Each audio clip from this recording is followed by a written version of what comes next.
आदाब, मैं हूं सफदर रिजवी। आप देख रहे हैं लाइव एक्सप्रेस चैनल। आपसे गुजारिश है कि इस चैनल को सब्सक्राइब करें, लाइक करें, शेयर करें और कमेंट करें। अब देखें एक अहम खबर। अरबाइन पर करबला और नजफ की ज़ियारत के लिए गए ज़ायरीन लूट खसोट करने वाले लालची एजेंटों के कारण बुरे फंस गए। टूर वालों ने जाते समय ज़ायरीन से जो वादा किया था उसे पूरा करने में नाकाम रहे। टूर वालों का कहना है कि ऐसा इसलिए हुआ क्योंकि इराक स्थित शब्बर आलूदा और एसीएफ ने टूर वालों के साथ 420 की, जिससे ज़ायरीन को बेहद परेशानी का सामना करना पड़ा और अभी भी कर रहे हैं। बताया जाता है कि 400 ज़ायरीन के साथ 420 की गई। हम इसकी पूरी तफसील पेश करने की कोशिश करेंगे कि ज़ायरीन को किन किन परेशानियों का सामना करना पड़ा। दिल्ली, मुंबई, लखनऊ, कश्मीर और दूसरी जगहों के 400 ज़ायरीन इस बार करबला और नजफ में बेहद परेशान हुए।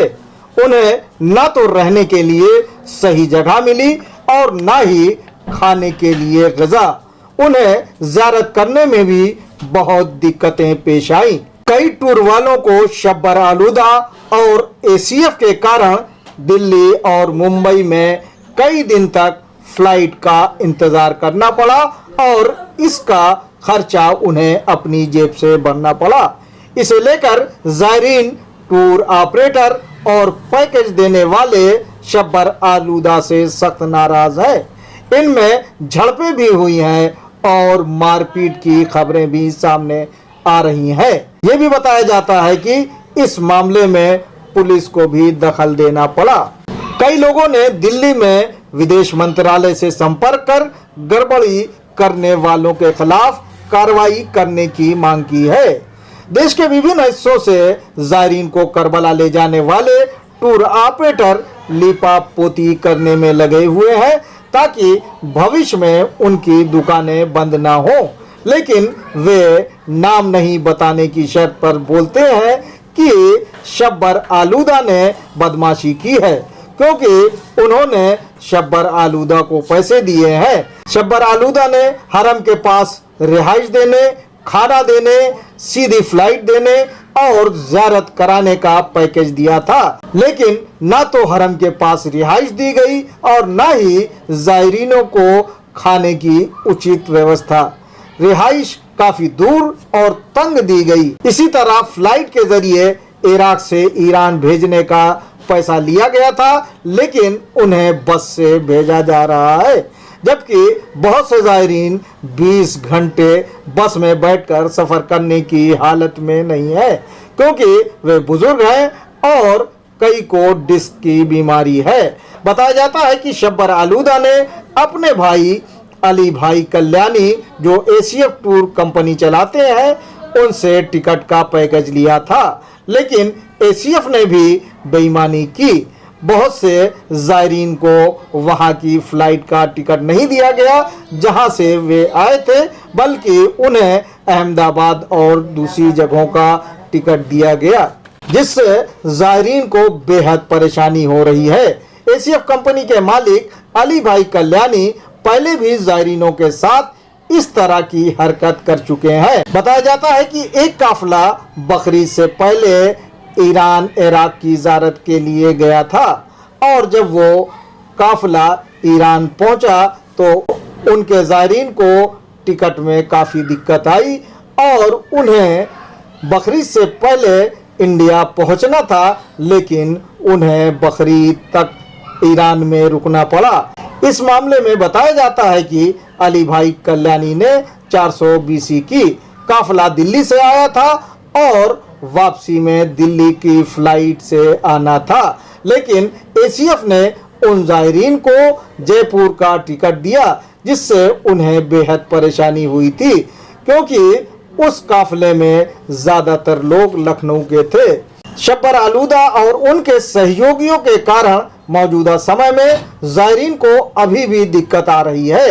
इनके सामान होटल से बाहर फेंके जाने की भी खबरें हैं। लेकिन टूर ऑपरेटर अपने पिट्ठुओं के जरिए बयान दिलवाकर ये कह रहे हैं कि उनके जायरीन को कोई दिक्कत नहीं आ रही है। वो दूसरे टूर ऑपरेटर का नाम ले रहे हैं।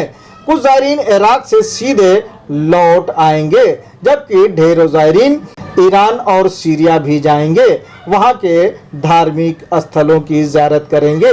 इसका पैसा भी वे दे चुके हैं। उन्हें डर है कि वहां भी उन्हें दिक्कतों का सामना करना पड़ेगा, क्योंकि उनके पास पैसे नहीं हैं। एक टूर ऑपरेटर ने कहा वो किसी तरह से इधर उधर मांग कर जायरीन का खर्चा चला रहा है। ईरान का पैकेज एसीएफ के अली भाई कल्याणी से लिया गया है। हालांकि अली भाई कल्याणी की रिपुटेशन अच्छी बताई जाती है, लेकिन इस बार लोग उन्हें भी नहीं बख्श रहे हैं। इस मामले में जब शब्बर आलूदा से बात की गई तो उन्होंने चौंका देने वाले तथ्य पेश किए और उन्होंने बताया कि टूर ऑपरेटरों की गलती से उन्हें लाखों रुपए का नुकसान हुआ है। इसके बावजूद उन्होंने जायरीनों के मसले हल कराए हैं। सुने क्या कहा शब्बर आलूदा ने। क्या हुआ है, क्या आप लोगों ने गड़बड़ कर दिया है जिसकी वजह से लोग जायरीन परेशान हो रहे हैं? आपका नाम आ रहा है। मेरा ग्रुप नहीं है वो जो वायरल हो रहा है वीडियो, मेरा ग्रुप नहीं है।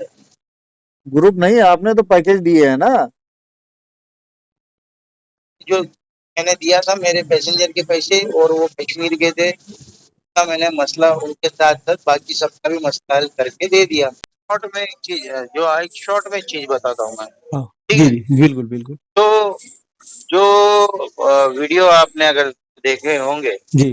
मार्केट में वीडियो घूम रहा है, हाँ 90 आदमी या 95 आदमी वाला, जी। ठीक है, उसके अंदर जो सच्चाई है वो मैं आपको बताता हूँ। ठीक, जी।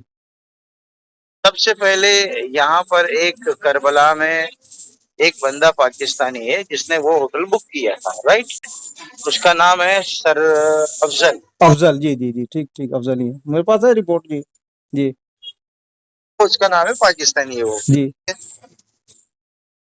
उससे जो पैकेज उसने लिया एक बंदा जिसका नाम है नजर अब्बास, ठीक है। ठीक है। जी। अब उस बंदे ने उनसे 100 बंदे लिया, 100 बेड लिया या 120 बेड लिया, वो उसका मसला है। ठीक, ठीक। उसके बाद में उसने हर एक को अलग अलग जिसको जितना जितना बेड चाहिए या पैकेज जो हिसाब से जी। लोगों को उसे देना था, जैसे मैंने भी लिया, फातिमी टूर वाले ने लिया और तकरीबन 3-4 टूर वालों ने लिया। ठीक है। उसके बाद में उसमें मेरे थे तकरीबन 45 के आसपास मेरे बंदे थे। ठीक। और कुछ फातिमी टूर वाले के थे 25, जी जी। बस कुछ और टूर वाले के थे, अकील के थे, अकील करके एक लखनऊ से एक बंदा था। वो उसने तो आपसे लिया था ना, अकील ने? ये नहीं, मेरे से नहीं। एक्चुअली क्या हो गया, जब मैंने उनकी जब टिकट वीजा किया था दिल्ली से, जी। तो ये भाई दिल्ली से मेरा एक बंदा है जो बॉम्बे से इनकी ये लेके निकला, पासपोर्ट कॉपियां, जी। पासपोर्ट और वीजा लेके निकला था। ठीक ठीक ठीक। उसकी 2 बजे वाली फ्लाइट मिस हो गई, तो ये 5 बजे वाली फ्लाइट पकड़ा। अब 5 बजे की फ्लाइट पकड़ने से वहाँ एकदम टाइम कम बचा हुआ था। दिल्ली की फ्लाइट इनकी मिस हो गई, लेकिन जिसकी वजह से इनकी फ्लाइट मिस हो गई। लेकिन ग्रुप लीडर भी अगर समझदार हो ना, हाँ। तो वो फ्लाइट मिस होती नहीं, मिस होती ही नहीं वो। अच्छा। अखिल अखिल जो इतना समझदार आदमी है, मेरे से भी बहुत पुराना आदमी है, सही सही। मेरी उम्र से उतने साल से तो वो काम करता है ईरान इराक का। सही। तो वो बिना पासपोर्ट वीजा के चला जाता वो? नहीं, उसके थे पासपोर्ट, कुछ पासपोर्ट थी उसके पास का, तकरीबन 8-10 टोटल तकरीबन 23 लोग थे। जी। ठीक है। 23 लोग में से 8-10 पासपोर्ट मेरे पास रहेगा, बाकी उन्हीं के पास था। और इतने लोग निकाल सकता था वो? कम से कम उतने लोगों को भी अंदर नहीं डाला कि भाई तुम अंदर चलो, पीछे से आ रहा है। नुकसान हो गया उस टाइम पे, तकरीबन 8 लाख रुपए की टिकट का नुकसान हो गया। ठीक है, जी जी जी। 8 लाख का जो नुकसान हुआ, तो मैंने बोला भाई इसके अंदर नुकसान तो बहुत हो गया, अब क्या करना चाहिए। तो 8 लाख के अंदर तकरीबन 5 लाख मैंने लगा दिया। जी। ठीक है। और 2 ग्रुप लीडर थे उसके अंदर, जिन्होंने आपस में मिलके थोड़ा बहुत चलो हम भी शेयर करते हैं, आप भी इतना जब 80% आप लगाए हो तो थोड़ा हम भी डाल देते हैं, सही। क्योंकि हर एक इंसान पे बर्डन तो सही बात नहीं है ना। सही, बिल्कुल सही है वो। थोड़ा उसके बाद में जब मैंने बोला भाई अखिल जो तुमने डॉलर बनाया है, अब नुकसान इतना हुआ है तो थोड़ा एक काम करो, सस्ते में पैकेज करेंगे, थोड़ा होटल दूर रहेगा लेकिन क्या है नुकसान थोड़ा कम होगा। हाँ हाँ। तो ठीक है बोले। जब वो होटल पे गए तो उन्होंने पेमेंट नहीं दिया उनके जो पैकेज के हिसाब से, अच्छा। पेमेंट लाए नहीं, बड़ा मसला पेमेंट का हो गया। उसकी वजह से तो काफी प्रॉब्लम्स आए। सही बात है, तो दिक्कत काफी आएगी, ठीक कह रहे हैं आप। क्योंकि क्योंकि पेमेंट तो हाथ में होना चाहिए ना। लेट चलो फ्लाइट छूट गया, हमने फ्लाइटें मार दी, फ्लाइट की टिकटें कर दी, कैसा तैसा करके बंदा पहुंच गया। लेकिन जगह पर जब आप जा रहे हो तो सही। प्रदेश में जा रहे हो तो खर्चा तो लगता ही है होटल का, खाने पीने का। बिल्कुल बिल्कुल। ये पूछ रहा हूँ उनको खाने पीने का भी इंतजाम नहीं हो पाया ना आपकी तरफ से। वजह से शब्बर भाई, दे पाया। मैं कह रहा हूँ कि बाकी, ये सिर्फ अकील की बात नहीं है, बाकी लोगों को भी तो दिक्कत हो रही है। अब जैसे अब जैसे फातिमी टूर है, ठीक जी है, जी। उसने अपना पेमेंट दिया था और मेरा है तो मैंने मेरे कश्मीरी जो ग्रुप का पूरा पेमेंट दिया था। तो ले दे के घुमा फिरा के लास्ट में ये जो है ना 18-19 जो बेड उसके सर पे आए थे ना, उसका पेमेंट वो आगे पाकिस्तानी वाले को नहीं दे पाया। उसको ऐसा लग रहा था कि भाई ये पेमेंट हम लोग नहीं दे रहे। जब हमने पूरा खुलासा किया कि भाई तुमने कितना दिया, तुमने कितना दिया, तो जब पता चला कि $35,000 तक हमने दे दिया है और इस बंदे ने सिर्फ $24,000 दिया है। वहां पर $10,000 का थोड़ा मिस्टेक इससे आ रहा था। तो उस बंदे ने तो मेरे साथ तो इतना गलत किया ना, आप पूछो मत, मैं इसके पैर पड़ते रह गए। नहीं, बाकी जो ग्रुप हैं उनको भी उनको भी खाने पीने की तो सबको दिक्कत तो सबको कॉमन हुई है। नहीं नहीं नहीं, खाने पीने का देखिए, खाने पीने का मसला ऐसा था ना जी। कि मैंने अफजल को एक ही ठेका दे दिया था सारा। पेमेंट का तो किसी को छोड़ेगा नहीं। तो मैंने बोला एटलीस्ट बीमार पेशेंट है ये वो, तो खाना बंद मत कर। ठीक है जी। उसने खाना कंटिन्यू रखा था, खाना बंद नहीं किया था। अब जब सबका चेकआउट ही हो गया, एंड हो गया जिस दिन, तब भी कोई पैसा नहीं दे रहा है। अच्छा, होटल वाले ने सामान क्यों इन लोगों के बाहर फेंक दिए थे, ये सही है या गलत है? सामान लॉबी में। एक्चुअली लॉबी में ऐसा था ना कि वो जो सीरिया का ग्रुप था हमारा, जी। ठीक है, हाँ हाँ। उसका चेकआउट का टाइम था, सीरिया की सुबह की फ्लाइट थी। जी। तो वो बैग उधर थे, लेकिन कश्मीरियों ने एक भी हंगामा नहीं किया। मैंने बोला आप टेंशन मत लो, आपका पासपोर्ट हमारी जिम्मेदारी निकाल के देना। अब लगातार 4 दिन उस अफजल के साथ हम लोग झगड़ा करते गए, लेकिन मेरे को आखिरकार मेरे 30 बंदों की फ्लाइट उसने मिस करवा दी सीरिया की। समझ रहे हो, नहीं दिया तो नहीं दिया, उसने बोला मेरे पे टिकट तो सारा अली भाई कल्याणी ने एसीएफ की तरफ से हुआ है ना आपका टिकट तो। अब जो मेरा है वो अली कल्याण से हुआ है जी।